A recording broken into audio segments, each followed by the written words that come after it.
The digital world moves fast, but real growth comes from real conversations. This is e-Coffee with Experts, where marketers and founders share what's actually working in SEO, AI, and digital growth. Grab your coffee and fuel your mind as we chat with top minds about their wins, struggles, and lessons you won't find in a blog post. Brought to you by Digital Web Solutions, we bring real talk to help you grow your business, one episode at a time. Let's get started. Hey, hi everyone. Welcome to your show, E-Coffee with Experts. This is your host, Ranmay here. And today we have Ali Sadr, who is the founder and CEO of Group Fractal with us.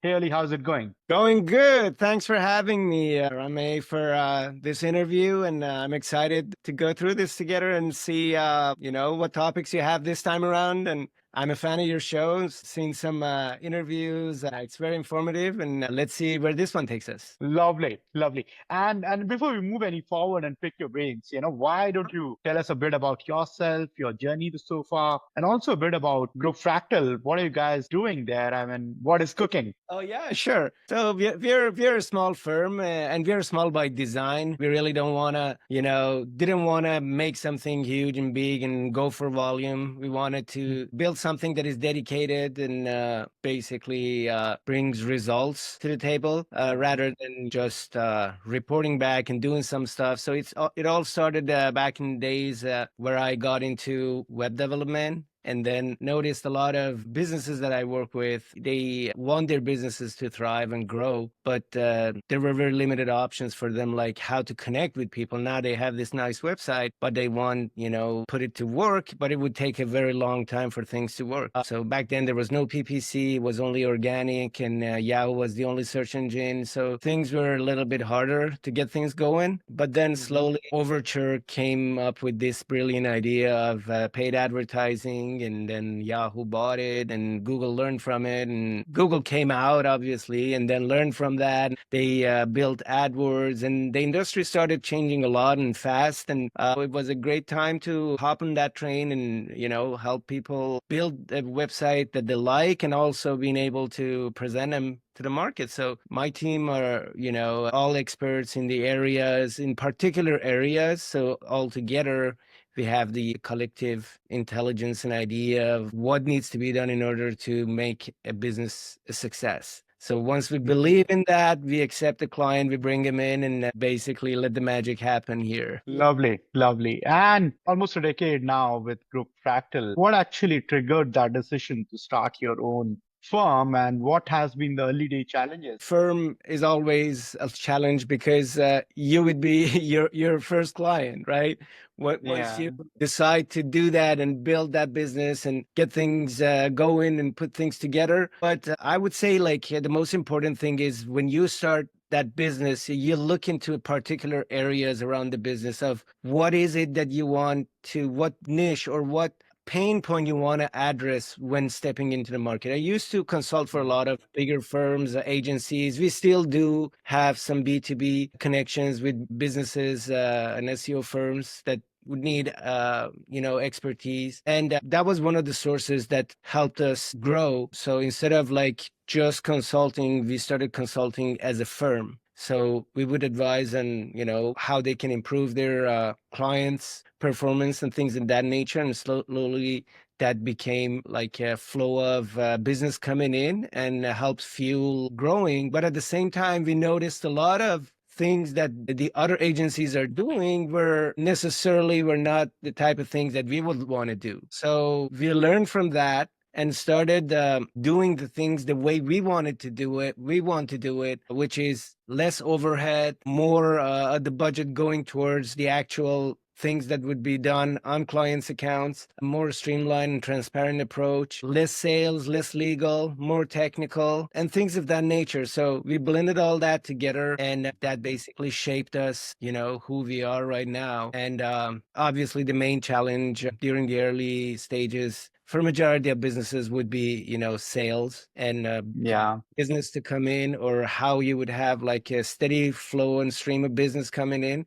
But since we started after the first few years, the major flow for us has been referrals. So any business we touch or we work with, a family member or a partner or a friend would be referred to us because of the type of work we do, the type of dedication and attention to details. The best marketing, as they say. Yeah, exactly. It's time consuming, and a lot of businesses don't want to count on that. They just want, to go for quick wins like paid advertising and this and that. But once you really master that line of work, it really flourishes and it's very fruitful. When it comes to, obviously, it's more of a long-term strategy, but it's definitely one that you would want to double down on. Absolutely. Talk us through, you have been in the space for quite some time. Give us some insights. So what is your take on AI-driven search engines like, SGE, and how should now businesses rethink their content strategy? That's one of the most important questions, I think, and it's extremely important these days, especially if we are at the earlier ages of this transition, and it's basically at its infancy, but it's growing fast, developing fast, and everything has become different. So within a year from now, every single SEO and paid advertising and everything we used to do will change, and it's changing at a very high speed. So adaptability of a business is extremely important. So if you have gained a lot of mass and it's hard to move things around or change things or tweak strategies, you have to review that and put a strategy together that you can be agile, move things fast, and adjust things based on the changes in the market. I would say every 2-3 months, you definitely need to adjust the strategies behind the way you approach content, the way you approach your digital presence optimization and all that, because of how fast things are moving. But at the same time, there is no definitive strategy that, okay, because things are like this, I'm going to do that. In 3 months from now, you might have to change that a little bit to further adjust and align with the new updates that are coming out and the things that we see. For example, certain things with ChatGPT is under a paid platform, but for Google to compete, now Google is offering certain things for free in certain areas where you can easily access them. So some of the results that you would normally say at them within the GPT is now populating on Google search, or Gemini was offered as a paid service, but now is part of the workspace for workspace subscribers. So things are changing because of the competition, because of the technology involvement. Obviously, content is one of them. Content used to be the king, it still is, but the way it's processed right now is you put a beautiful content piece together, AI reads it, digests it, and then it's going to just present it to people when they ask about it. So you might never even get mentioned, or you might just get a source link in part of that content that was pulled up by AI as a citation. So do you still want to spend that much effort into generating them? Yes, you do want, but you really need to spend more time in the research phase of putting that topic together and the extra details that topic requires to present the content properly, like the images, media, videos that go with it, and a lot of other things. That is one important area that right now, that could possibly change in 3 months, but right now is very important. The other area that is very important is when it gets to the categorization of your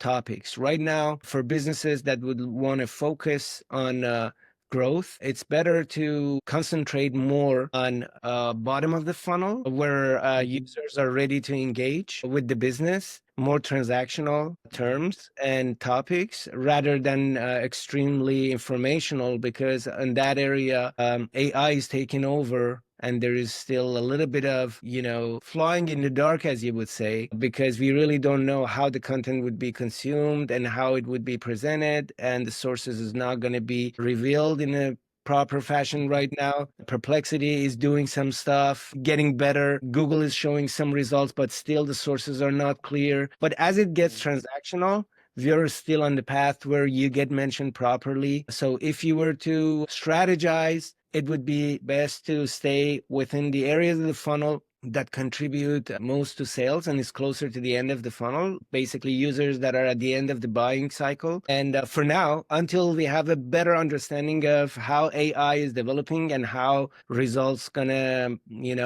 present themselves, what kind of rights, licenses, and all that's going to be in for the content that we produce. And once those are clear, then we can address the other two stages of the funnel, like the middle of the funnel and top of the funnel type of post, where it targets people at the different stages. Absolutely. With your experience and the kind of time that you've spent now in the industry, you would have worked with a lot of clients across niches, across different sizes, right? So Sure. if I have to ask you to give your that one favorite client story, what would that be? Because I'm a very technical person, normally that comes with, the challenges in the technical side of the business that we took on, and we helped businesses, grow.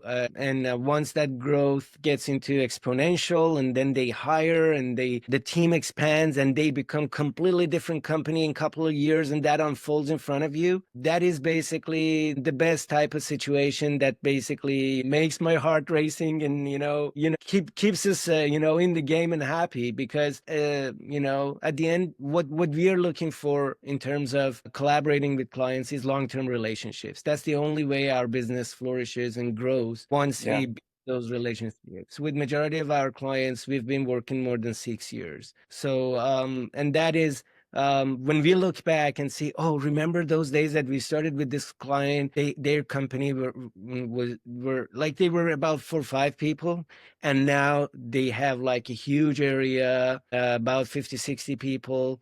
And this is, we feel like it's just the beginning. It's just starting. Right. So kind of efforts into being part of that growth, being part of that structure, and being able to call the right shots and making it happen alongside them. Obviously, there are too many things involved, but once you're part of it and you do your part good and things improve and grow, that's like a really amazing story to talk and brag about, I think, in our line of work. And the more challenging it gets in terms of doing those stuff, the more fun it is to write about it or bring it to others' attention. That sometimes some clients, and it's very important, I think, about the client too, how much they know about different aspects of their business, and do they see the light at the end of the tunnel, or are they just trying things? Are they a little bit old school, or do they know like the modern techniques of digital marketing and transformation and all that? So it's more of like, sometimes our journey with our clients is a little bit more of education and growth together. Sometimes it's strictly following their lead. So it's always a blend of things, but